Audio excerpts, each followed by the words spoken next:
Hello, everyone. Welcome back. Today, we are going to dive into a biological mystery that sounds like it was pulled straight out of a science fiction movie. But I assure you, it is 100% real. Have you ever wondered if true, biological immortality is possible? What if, instead of aging and fading away, we could just copy ourselves forever?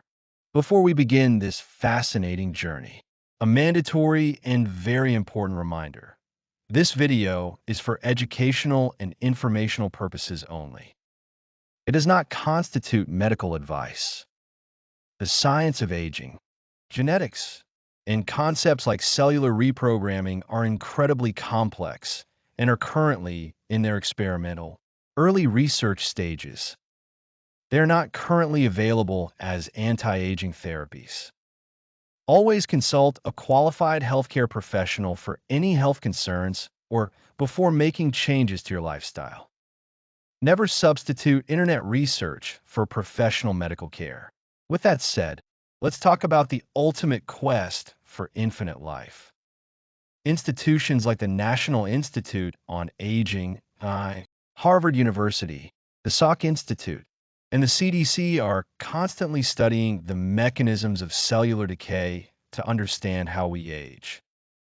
But sometimes, the most profound answers come from pushing biology to its absolute breaking point.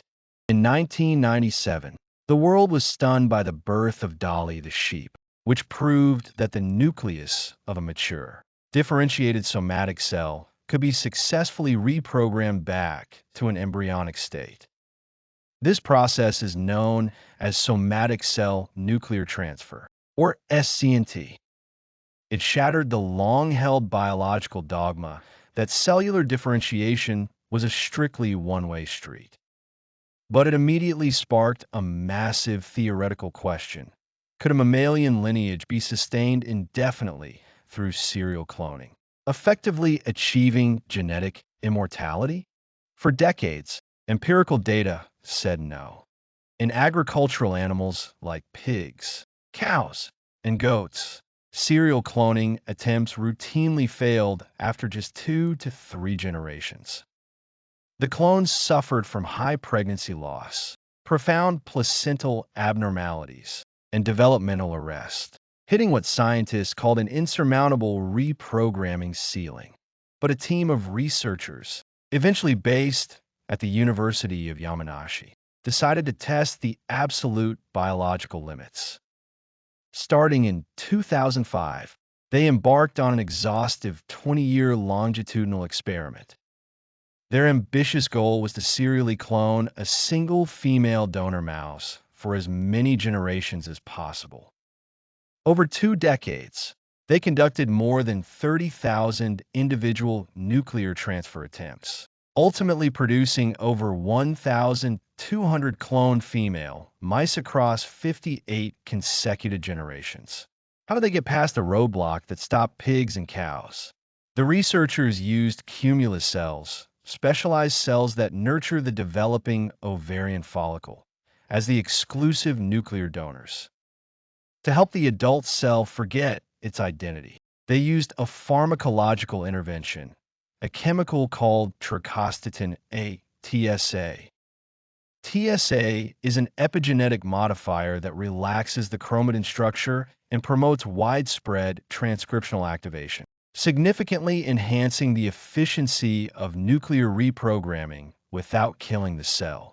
And for a long time, it looked like they had achieved a miracle. The experiment exhibited a distinct biphasic pattern.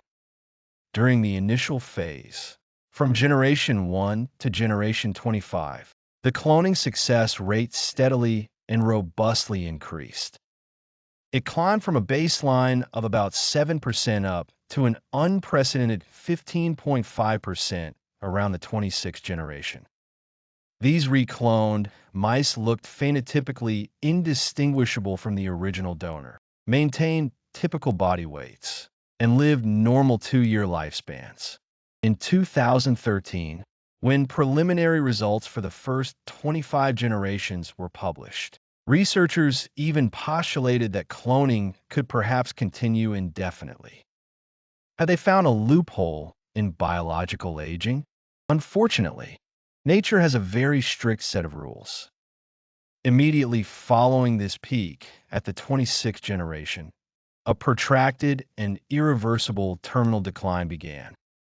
From the 27th generation onward, the success rate plummeted. By the 57th generation, the cloning success rate had catastrophically degraded to a mere 0.6%. The overall lifespans of the clones began to falter, with 57th generation females dying significantly younger, sometimes at just 2 or 6 months of age. Then came the absolute terminal threshold, generation 58. The nuclear transfer process successfully yielded live births, and the pups had no visible outward malformations. But their biological infrastructure collapsed immediately. None of the Generation 58 pups survived beyond 24 hours postpartum.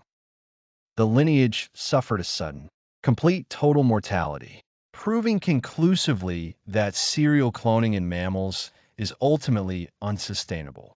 So, what exactly went wrong? Why did this genetic line crash into extinction?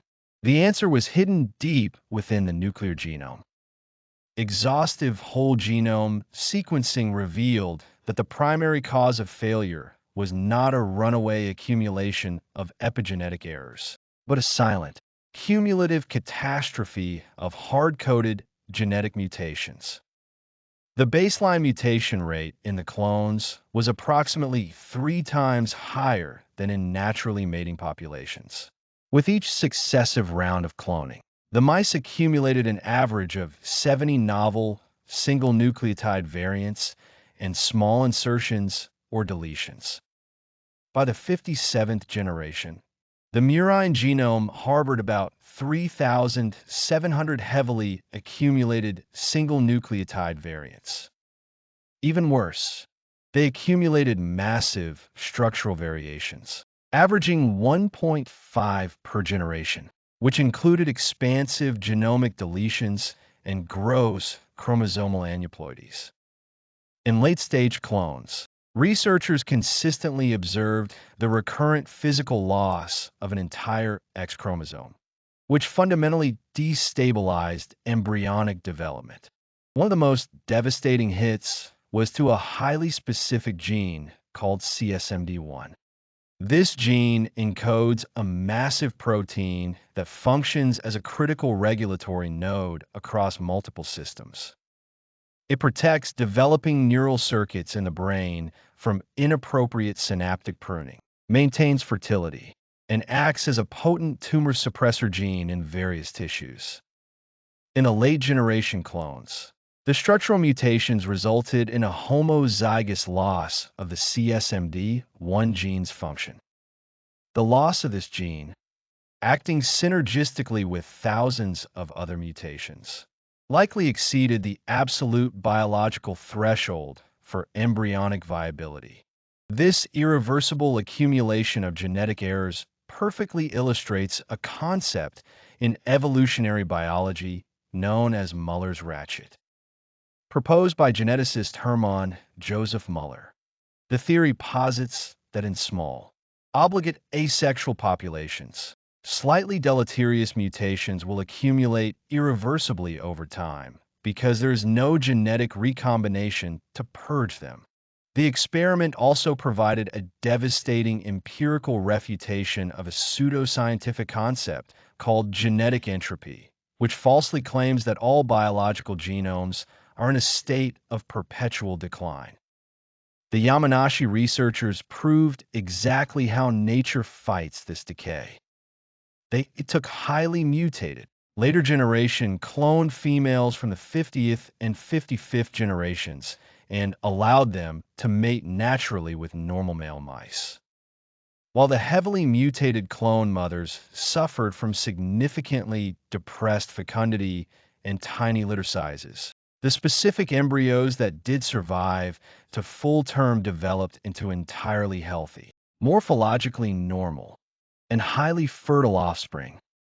Furthermore, the massive placental overgrowth an epigenetic anomaly ubiquitous in the clone mice, vanished entirely in these grand offspring. This dramatic normalization highlights the extraordinary filtering and restorative power of meiosis and fertilization. During sexual reproduction, chromosomal recombination thoroughly shuffles the genetic deck, unlinking deleterious mutations from beneficial ones. The introduction of a pristine paternal genome effectively masks the deleterious alleles inherited from a clone. This incredible 20-year experiment proves conclusively that while SCNT can temporarily bypass the need for gametes to sustain an individual phenotype, it is fundamentally incapable of sustaining a mammalian lineage in perpetuity. While research into biobanking freeze-dried somatic cells and deriving embryonic stem cells for autologous therapies is actively being studied for its potential in medicine and conservation. True genetic immortality through cloning remains a biological impossibility. It turns out that sexual reproduction acts as a vital, highly aggressive genetic filter that actively purges deleterious mutations and ensures the long-term genomic stability required for our survival. As we seek to understand human aging and cellular health, we must respect the boundaries that nature has set in place. What do you guys think? Is the aging process an inescapable rule of physics, or just a biological puzzle we haven't solved yet? Let me know your thoughts in the comments below. If you enjoyed this deep dive, please like, subscribe, and share this video with a curious friend. Stay curious, take care of your health, and I'll see you in the next video.